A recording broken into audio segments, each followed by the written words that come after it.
Hello, हाँ विद्यार्थी मित्रों, नमस्कार। आज आपका काव्यखंड का पाठ 2 मीराबाई का पद 1 पद 2 लिखा गया है। लेकिन पहले हम उनका जीवन परिचय देखेंगे। मीराबाई कृष्ण भक्त की कवित्रियों में प्रमुख स्थान माना जाता है, जबकि उनका जन्म स्थान सन 1498 कुड़की गांव मारवाड़ रियासत में हुआ था। लेकिन इनका विवाह कम उम्र में 12 वर्ष की आयु में चित्तौड़ के राजा सागा के पुत्र कुंवर भोजराज के साथ हुआ था और कम उम्र में इनकी शादी हो गई थी। जबकि शादी होने के बाद इनके पति का भी देहांत हो गया। 7 से 8 वर्ष के बीच इनका पति का भी देहांत हो गया। लेकिन मीराबाई बचपन से ही कृष्ण भक्ति की भावना से जन्म ले चुकी थी, इसलिए वे कृष्ण भक्ति को अपना आराध्य और पति मानती रही कि कृष्ण भक्ति में इतने लीन रहती थी, जबकि उनके ससुराल वाले उनकी कृष्ण भक्ति में बहुत ही विरोध, बहुत ही परेशान करते थे और उनका साथ देने वाला केवल उनके पति थे। लेकिन वो भी साथ छोड़ गए, तो वे उनके अपनी मान मर्यादा को भी ध्यान नहीं देते थे, अपनी पारंपरिक रीति रिवाजों को भी ध्यान नहीं। लेकिन जो समय मिलता था वह केवल अपने भगवान कृष्ण की उपासना में लगे रहते थे। तो क्योंकि उनके बचपन से उनके दिमाग में ये रखा गया, क्योंकि वे जो उनके दादा थे, दादू, तो हमेशा विष्णु भक्त थे और हमेशा विष्णु भक्त की उपासना करते थे और वो वही हमेशा भक्ति आराधना की उनकी कहानियाँ बताते, उनको सुनाते थे और उनका भी अपनी भक्ति में हमेशा कृष्ण को ले रखते थे। एक समय कुछ ऐसा हुआ कि मीराबाई एक ढोल बजाते हुए घोड़ा पे सवार होकर एक दूल्हा जा रहा था। तो मीराबाई जब बचपन में थी तो उन्होंने दादू जी से आकर पूछा, दादू दादू ये कौन जा रहा है? तो उन्होंने बोला, बेटा ये किसी की दूल्हा है और किसी की बारात जा रही है। आप भी बड़ी हो जाओगी तो आपकी भी शादी इसी तरह मैं करूँगा।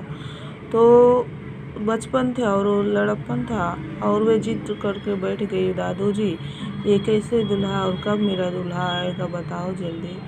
तो उसी समय उनके भगवान कृष्ण की मूर्ति सामने पड़ी थी और वे कृष्ण की मूर्ति को दिखाकर बोले, यही आपका दूल्हा है, यही आपके पति हैं और आपके शादी इन्हीं से होगा। तो उसी समय से मीराबाई उसी दिन में संकल्प कर ली, मेरा भक्ति, मेरा पति तो ये कृष्ण है और मैं इनसे ही शादी करूँगी। उनका फोटो लेकर वे हमेशा सोती जागती कृष्ण भक्ति में लीन रहती थी।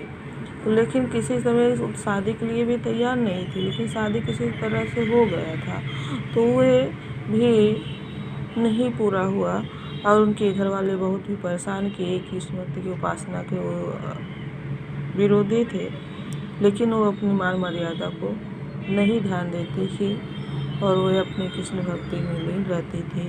उनको कितनी तरह से कई डालना भी किया गया, जो अपने पद में बताया भी गया, अभी आपको मिलेगा।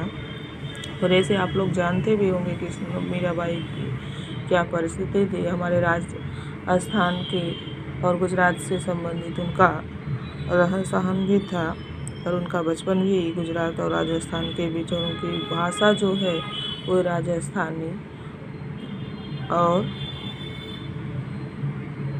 खड़ी बोली में लिखी गई थी।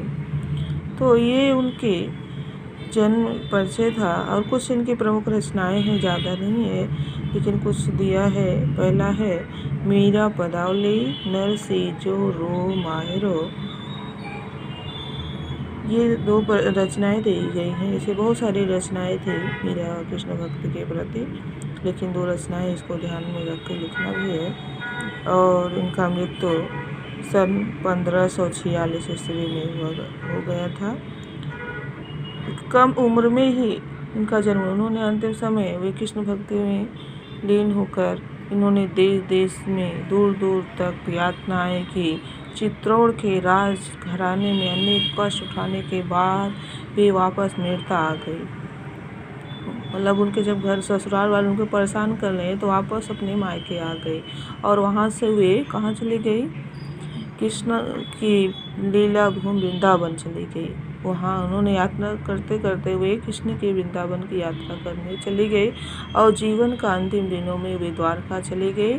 और वहाँ पर भी वहीं उन्होंने रणछोड़ दास जी के मंदिर में मूर्ति में समाहित हो गई। इतने लोग, संसार के लोग लाज मर्यादा को ध्यान में रखते हुए इतनी परेशान हो गई थी, जब रणछोड़ जाकर द्वारका में उन्होंने अपने आप को भगवान कृष्ण के फोटो में ही समाहित हो गई। उनकी आत्मा आज भी अजर अमर है। और आज भी उन्हें कृष्ण भक्ति की उपासना में सबसे पहला स्थान मीराबाई का भी माना जाता है। और उन्हें पूजा भी किया जाता है। लोग उन्हें आज भी उनकी याददाश्त और उनकी कृष्ण भक्ति के उपासक के रूप में बहुत ही प्रसिद्ध काव्यत्री थे। और अब इस प्रकार कृष्ण के उपासक होने के कारण उन्होंने कृष्ण की प्रति समाहित भी हो गई। तो उनकी 2 प्रति रचनाएं हैं जो इस प्रकार हैं। उसे हम और बाकी आप लोग अपनी किताब में पढ़ लेना है। तो पहले हम संदर्भ सहित व्याख्या इसकी